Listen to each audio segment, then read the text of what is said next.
Ang alam lang natin sa mga pusa ay malas sa loob ng napakahabang panahon. Pero dyan po tayo nagkakamali. Ang inaakala nating malas na pusa ay siya palang magbibigay sa atin ng limpak-limpak na swerte at salapi at lahat ng positibong enerhiya sa ating buhay at sa ating tahanan. Lalo na po ang mga itim na pusa na sinasabi ng marami na malas daw, pero nako, hindi po yan malas. Kapag may isang pusa na lumalagi sa bahay nyo, ay swerte po ang ibig sabihin yan. Kahit ang mga balahibo nito ay may dalang swerte. Bigla ang swerte po yan. Kaya wag na wag po ninyo itong paaalisin o itataboy dahil para nyo na ring itinataboy ang swerteng kumakatok sa inyong pintuan. Ang dapat po ninyong gawin kung halimbawang may pusa nga pong lumalagi sa inyong bahay o sa garahe nyo, ay pakainin siya. Huwag po ninyo siyang sasaktan o itataboy gaya ng mga taong walang alagang pusa. Nako, marami po akong kilalang ganyan na nananakit ng mga ligaw na pusa kapag pumupunta sa bahay nila. Itinataboy nila o kaya binabato ng kung ano-ano para lang mapaalis ang pusa sa kanila. Sinasabi ko po sa inyo, wala pong swerteng dadating sa mga ganitong klaseng tao kundi puro kamalasan at negatibong enerhiya po ang babalot sa kanila at sa tahanan nila dahil sa maling pakikitungo nila sa mga swerteng pusang gaya nito.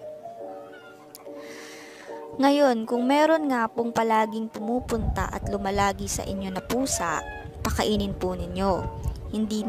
Hindi nyo po sila kailangan kupkupin kung ayaw nyo, pero mainam po kung pakainin po ninyo sila dahil babalik po sa inyo ang mga mabuting ipinapakita ninyo sa kanya.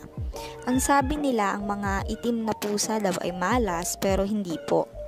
Kung sakaling itim na pusa ang lumagi sa inyo, pakainin nyo din po siya. O kahit anong kulay ng pusa, pero sinasabi na mainam kung may kulay itim na balahibo ito. Gaya ng mga puspin dito sa amin na pag-alagala lang at walang permanenteng tirahan. Ang kulay nila ay magkakahalong orange, white at black. May isa ding black at white at meron ding grayish color ang balahibo. Pinaniniwalaan po kasi na may malaking dulot o ambag ang mga kulay ng mga balahibo ng mga pusa sa swerteng dala nila sa isang tao. At isa pa po, mahalaga pong may mga pusa tayo sa bahay. Kahit hindi natin mismong alaga, maganda po kung hahayaan lang natin na lumalagi ang mga pusa sa ating bahay o kahit sa paligid-ligid lang, kasi po takot po ang mga bad spirits sa mga pusa. Lalo sa mga mata ng pusa, nako, na itataboy ng mga pusa ang mga masasamang elemento sa bahay, kaya maganda pong may pusa sa bahay. Yan po ay isa sa mga spiritual gift ng pusa sa tao. Pagkatapos po, habang pinapakain nyo siya, pwede po kayong humiling sa pusang ito. Lahat po ng mga kagustuhan at kahilingan nyo ay pwede nyo pong ibulong sa kanya. At asahan po ninyo na matutupad ito agad-agad.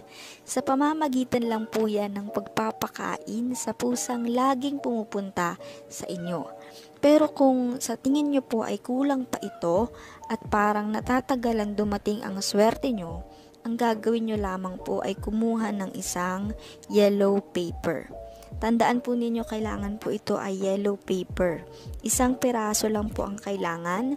Ngayon, ang gagawin po ay isusulat nyo ang buo ninyong pangalan, ang date kung kailan nyo ito isinulat, at ililista ninyo ang lahat ng mga kahilingan at kagustuhan ninyo na gusto nyong makuha o makamit.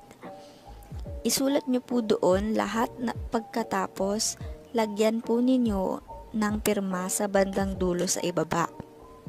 Ngayon, kung nagtataka kayo ano ang gagawin sa yellow paper na may mga kahilingan nyo, dito ngayon papasok ang kahalagahan ng mga balahibo ng pusa na binanggit ko sa unang part ng video na to.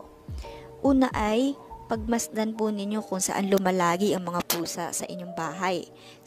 Sigurado po kasi na may mga certain areas po sa bahay nyo o sa bakuran nyo kung saan tumatambay o natutulog ang pusang ito. Ang gagawin nyo po ay kumuha kayo ng mga balahibo ng pusa at ilalagay o ipapatong nyo po ito sa yellow paper na sinulatan nyo kanina. Teka po hindi nyo po kailangan bumunot ng balahibo ng pusa para makakuha nito. Kadalasan po ay kusa pong nahuhulog ang mga balahibo nila kaya hindi po kayo mahihirapan sa pagkuha. Ilalagay nyo po ang mga balahibong ito sa yellow paper at lulukutin. Pagkatapos po, sunugin nyo po ang yellow paper na ito na may mga kahilingan nyo kasama ng mga balahibo ng pusa. Susunugin nyo po ito sa silangang bahagi ng bahay nyo o sa bakuran nyo. Silangan po dapat o east sa Ingles. Kapag nagawa nyo na po ang lahat ng ito, patuloy nyo pa rin pong pakainin ng mga pusa lumalagi sa inyo. At magugulat na lamang po kayo isang araw na tupad ng mga kahilingan at kagustuhan na isinulat nyo sa yellow paper kasama ng mga balahibo ng pusa. Pero isang paalala lang po na ito po ay para lamang sa mga naniniwala at wala pong garantiya na accurate ito sa lahat ng tao. Maari kasing may mga outside factors na pwedeng makapigil sa swerte na gustong pumasok sa inyo. Ayun lamang po, wag po sana ninyong kalimutang mag-iwan ng like, comment, share at subscribe para sa mas marami pang interesting video.